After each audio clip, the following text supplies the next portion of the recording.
Hi there and welcome to this recording from our cover supervision training held on the 5th of August 2017. My name is Lisa Gascoine and my background is as a PE teacher for 12 years in secondary schools, so hopefully I can impart quite a little bit of knowledge on how I feel you could become a cover supervisor and what would put you in good stead and be well prepared to do so. I've worked here at Academic Appointments for 2.5 years and I've recently moved to the candidate team, so really enjoying delivering these type of sessions, like I say, to impart my knowledge of what I've experienced during my years working in schools. So here you'll see a slide with a quote on. Now this is just something that we use to help initiate a little bit of conversation really. It's something that we and you could use as starting activities for pupils in sessions. I've used it before where I've just popped a little quote up on the board. The pupils see that and then they start discussing that in their groups, and it just helps them get on task straight away. So we thought we'd start with that today to open a little bit of discussion about obviously what the quote means and what it means to them. Introductions and objectives. As I mentioned, my name's Lisa, and the objectives today is to cover the role of a cover supervisor. So why do we need cover supervisors? When we need cover supervisors? Where a cover supervisor can expect to be placed? Who can be a cover supervisor? What the role cover supervisor entails? And how can I become a cover supervisor? So hopefully by the end of this training we'll have met those objectives and answered any questions along the way.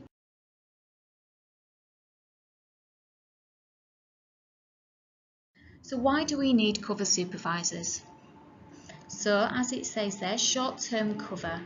It's a great way of helping schools when the teacher may be ill or on training. Basically they will set the lessons and set the tasks, they will leave it there, and the idea of a cover supervisor is to hopefully then deliver what has been set. So it is mainly a short-term cover solution. When do we need cover supervisors? So day to day, short notice, flexibility of hours. So a lot of the bookings that we receive are on the day-to-day bookings, and they can be very short notice. Sometimes we get a school ring up, maybe at 8 o'clock, and they need somebody there as soon as possible.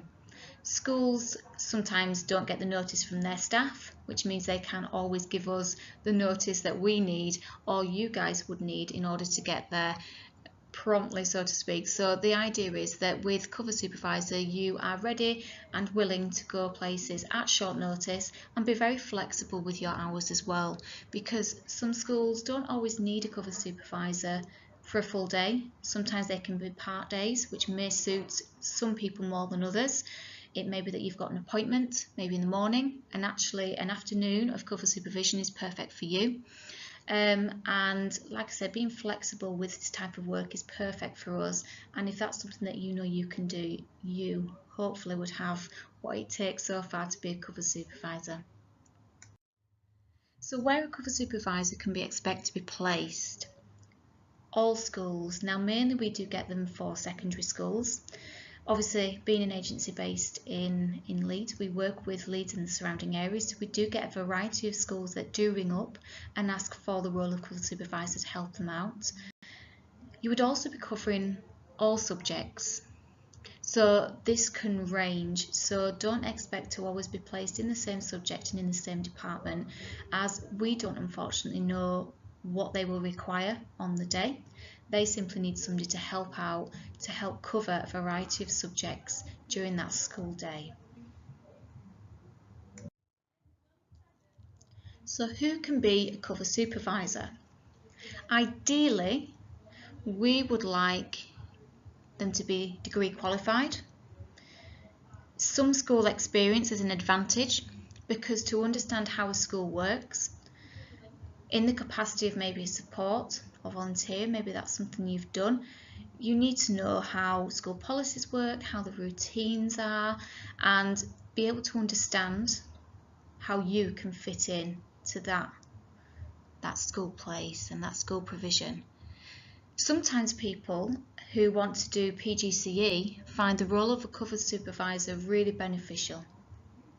This can help give them suitable experience in the classroom, as they are going to be obviously in charge of the classroom, which is what a teacher would normally be, and it just really helps them to gauge how they can be confident and how they can hopefully develop their behaviour management skills as well, which is a perfect way of gaining experience for becoming a teacher and perfect way of using that experience on any placements that they do as well.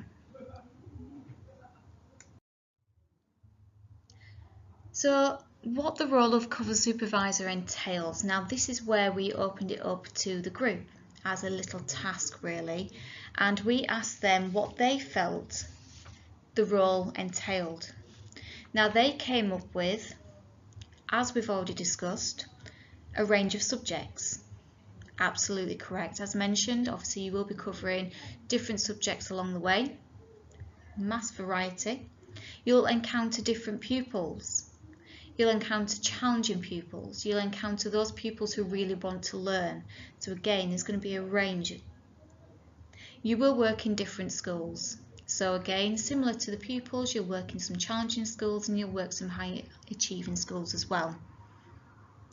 The pay of a cover supervisor came up as well. Now, the pay for the cover supervisor is £60 a day. Now, this usually gets prorated depending on how many hours a cover supervisor works or how many hours the school needs somebody for. So we base it on a 5-period day, which works out at £12 per hour. And as mentioned, this flexibility is great for some people and it works really well for them, especially if they've got some, part-time work, or if they've got an appointment in the morning where they can't do a full day. Part days work really well for them, so that's why we pro-rata it down. And why would a school ask for somebody for a full day when actually they know that the teacher who we are helping to cover is only on a course for half a day, so it works for them as well. So those are the answers that came up on that one. So let's go into a little bit more depth about what you would need to do to ensure that you are as well prepared as possible to do this role. So as it says, be prepared. You really need to arrive on time. I know that some bookings may be quite a late call, but the idea is that you arrive as soon as you can, and when you get there, make sure that you're prompt to get to know who it is that you need to make sure you introduce yourself to, and ask all the relevant questions and be asked to guide you to the relevant place as soon as possible. So arriving on time or as quickly as you can is really ideal. The dress code. As you would expect, working in a school, you would need to dress smart. Okay. Obviously, there are a few things that you may need to take with you. ID is ideal. Sometimes, we will send through some compliance checks from our end, but sometimes the school do like to check ID, and it's always really handy to have that with you. Resources. This is something that we will go into a little bit more detail on as to what we mean by that. So, pens, pencils. You never know. Pupils sometimes arrive at school without anything, and if they come to a class with nothing to write with, how would you expect them to be on task? A notepad is really ideal because you can make notes throughout the lesson on the pupils, how well behaved they are, maybe anybody who's causing any particular problems, and just in general to make notes on what you've delivered and how you've delivered it, whether the pupils understood it as well. A coat, which sounds really strange, but actually you may have to cover PE. During my time as a PE teacher, we had lots of cover supervisors come down and cover our sessions, and they came unprepared. It might be raining outside. You'll also need some trainers. You don't want to go outside in your smart wear and your smart shoes only to be covered in mud when you come back. So bring a spare coat, some trainers. If you wanted to get fully changed, fantastic. Some people do that as well.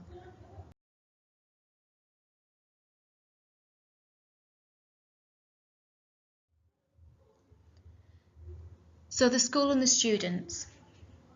Who is your point of contact? Now, if it's an on-the-day booking, we will try and give you the information in the text that we send out. If it's an advanced booking, we'll send the information in an email. So who is it that you need to find, and who do you need to introduce yourself to? What's the school's behaviour policy? Do the school have a copy? If you've arrived in good time, you'll have time to read through this, find out what the procedures are, and be able to apply these in your lesson.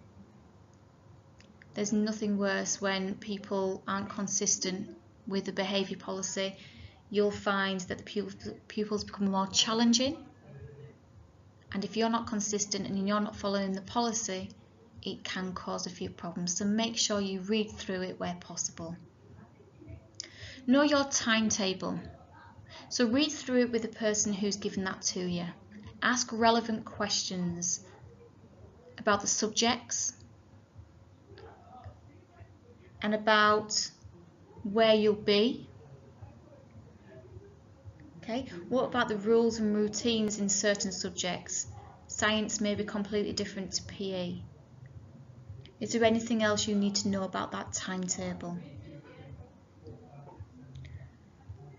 The health and safety with staff. Is there anything you need to know on that level?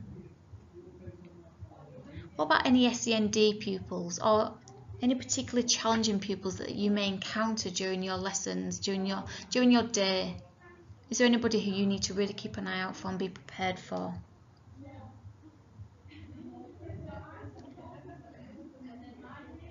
Gather information and try and find out as much as you can about the lesson. Make sure that you arrive and that you're in place before the pupils arrive. Familiarise yourself with the school and its layout. When you're moving from one lesson to another, you need to know the quickest route. You don't want to be late from one lesson to the next. So make sure you know where you're going, you know the school's layout, and you know how to get there. Do you have your materials ready? Do you have things prepared for each session? Do you need anything else that you need to prepare? Ask the questions. Are the classrooms set up how they need to be set up? Or would you need to move anything around? You'll see on there as well mobile phones. What is the rule about mobile phones? Many schools do not allow them at all, both in classroom and on the corridor. So make sure you check what the rules are, because there are often times when pupils will try their luck, they will get it out and they will say that they're allowed to use them. Don't be fooled by what they tell you. So let's go into a little bit more depth about the lessons themselves. So meet and greet at the door. 1 foot in, 1 foot out. Good morning or afternoon to each pupil. Greet them with a smile. Introduce yourself.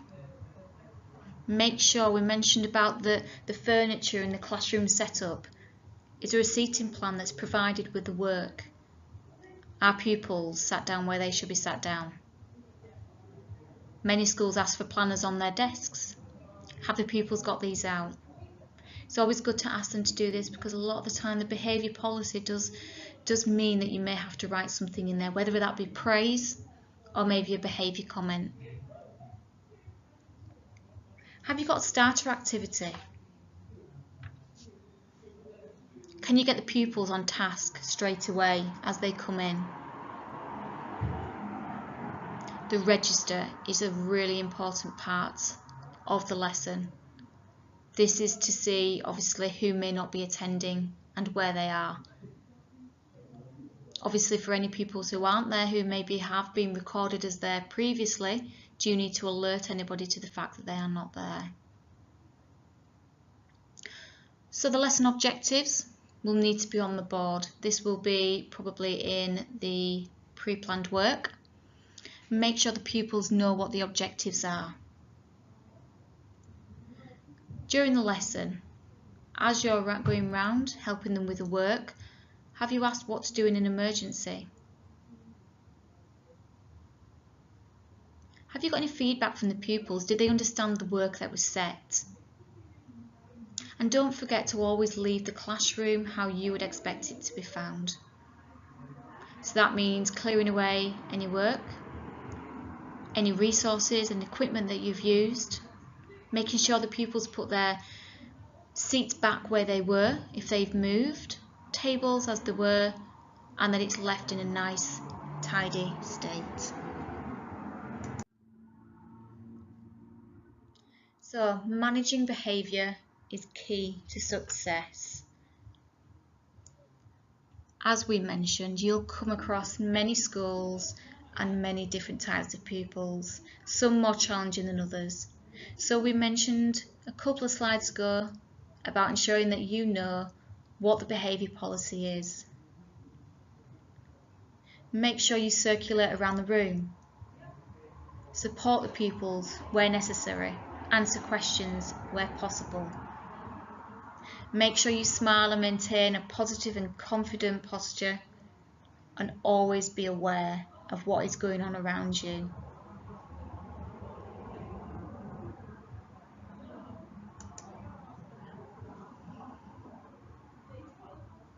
No school reward sanction policy, as we've mentioned.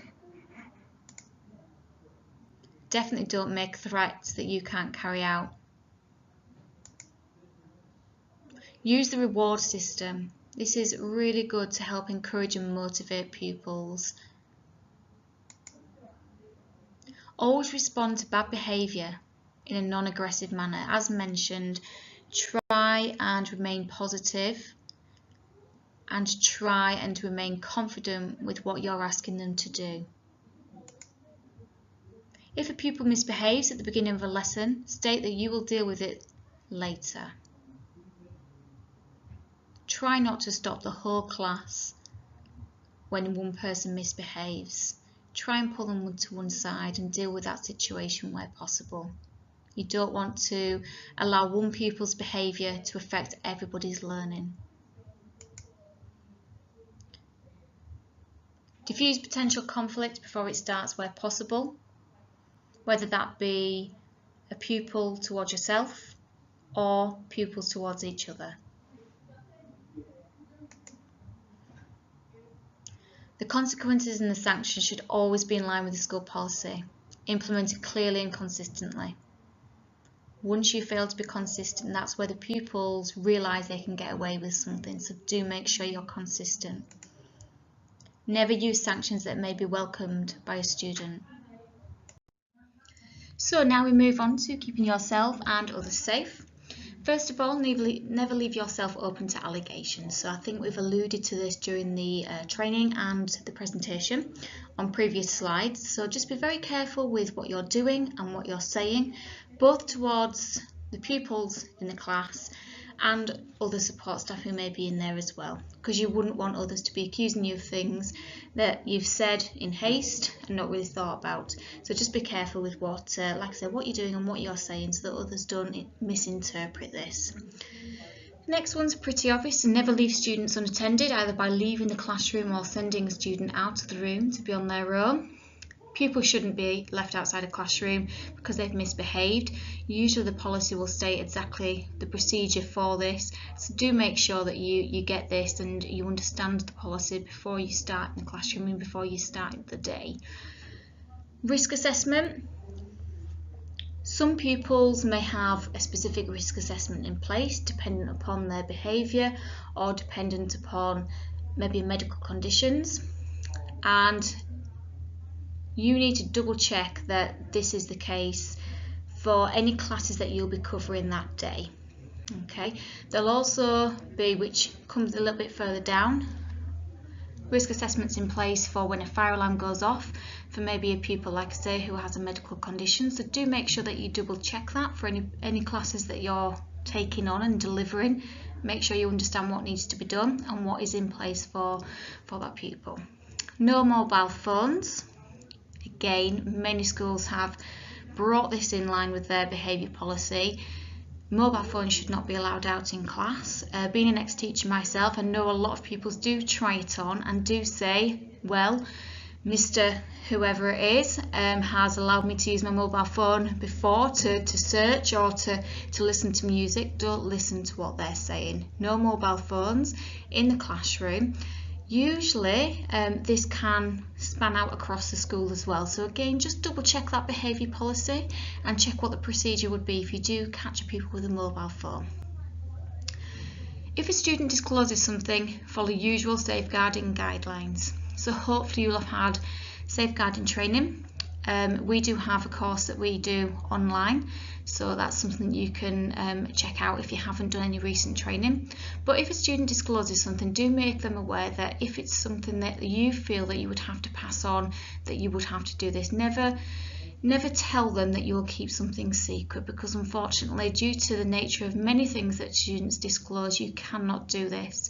So do make sure that if a pupil does disclose something that you feel is important, even if you're not sure, do make sure you carry out the necessary procedures and follow this up accordingly with the necessary safeguarding officer. As mentioned before, the fire alarm is there will be procedures in place for when and if this goes off. Sometimes they may have practices in which they may let the staff know, in which case you may know when this is going to happen. Other times it could just go off due to a pupil unfortunately letting it off or setting it off, or it could be something else that's happened maybe in a cooking room or anywhere else around the school, whereby you would have to ensure that you make sure you leave the premises safely and make sure that the pupils in your care at that time do that as well. So again, make sure this is something that you double check when you first sign in about what the procedure is, and make sure you make yourself aware of where the fire doors are and your nearest exit is, so that you know that if that fire alarm goes off, that you know where you're going and where to meet everybody as well. So just a few things to be aware of. You can see there's a few points on here, so we won't go through them all. And what we'll do is just expand on a few of them. We opened it up to the group to see which ones they may not be too sure on. Obviously your body language, make sure you are looking as though you are very approachable, somebody who the pupils can ask relevant questions to when needed. Don't stand at the front with your arms crossed, and make sure you're nice and open, and like I said, just approachable, and you look very friendly to the pupils, because they won't ask questions otherwise. Your opinions. So do make sure that the opinions that you are delivering to the pupils aren't opinions that can be considered inappropriate. Do make sure that you are considering what you're saying, and just take into account that you are a role model and that pupils will take what you say, and sometimes they can use it themselves, which we don't want them to do. So do make sure that your opinions are well thought out before you say them. Now, sarcasm. Being a very sarcastic person myself, I used to gauge whether a pupil could kind of accept that or not, but I knew the pupils very well. You may not, because you are likely to come across new pupils every lesson, every day. So sarcasm is one of those humour traits that we don't really need to be using in lesson unless you do know the pupils very, very well. Some pupils will take things to heart, and again, this can open you up to allegations maybe of bullying, depending on what's being said, or just inappropriate comments. And obviously we don't want a pupil to be upset with the comments that are made. In the staff room. Now, the group did ask about this one, and this was one that came up, and we wanted to put it into the presentation, into the training, because it's really important. Just because you're out of the classroom doesn't mean that your views and opinions aren't still being taken into consideration. You need to be careful what you're saying in the classroom, and again, that the conversation that you're having with people is appropriate. and it would be deemed appropriate by others. So be careful what you say, and do think about what you say as well. Personal questions again to both staff and pupils. You need to be careful what you're asking. Is it deemed too personal? Do you really need the answer to that? So again, think about what you're asking and what you're saying to others. Now, the work that is set, sometimes it may ask you to go onto the whiteboard and onto the internet. We do ask that you avoid YouTube, because there's often things that pop up on there that the pupils may see, that you may have missed, and it gets played by accident, and we don't want to obviously play inappropriate material to the pupils. So do avoid YouTube where possible. We discussed this in the last slide. Never leave students alone, so do not leave the classroom for any reason. And the other things on there I do think are pretty much self-explanatory, but again, if you've got any questions following any of the points that we've not expanded on, do let us know.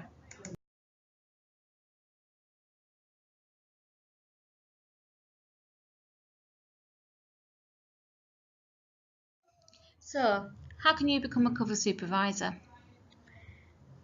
Basically, if you think you've got the relevant experience and it's a role that is of interest to you, after you've heard everything that you would need to take account of before going into a school, if you think it's for you, do let us know. You may already be registered with us, and if you are, fantastic, we can simply add it to your roles. Once it's added to your roles, we can then alert you to what comes in, whether it's an on-the-day call or advanced bookings. So like I said, let us know and we'll do this for you. For those who are listening to this recording and aren't registered with us, get in touch. Let us know what your experience is.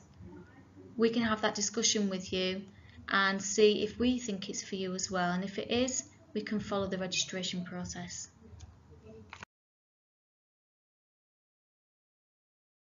So keep calm, I'm a cover supervisor. That will become your little motto, because you will find that delivering to different schools, being in front of different pupils and covering different subjects, you really do need to remain calm, remain consistent, and just be confident with what you're doing.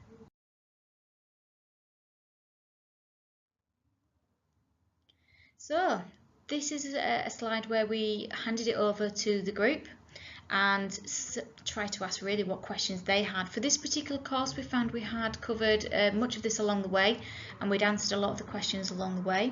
But if you've got any questions following listening to this recording, do get in touch and we'll endeavour to obviously answer them as best we can and in as much detail we can. In addition to this, if you have any suggestions on how we could improve this for others for next time, do get in touch. I hope you enjoyed it, and I look forward to hopefully speaking to you soon and working with you soon. Thanks then, bye.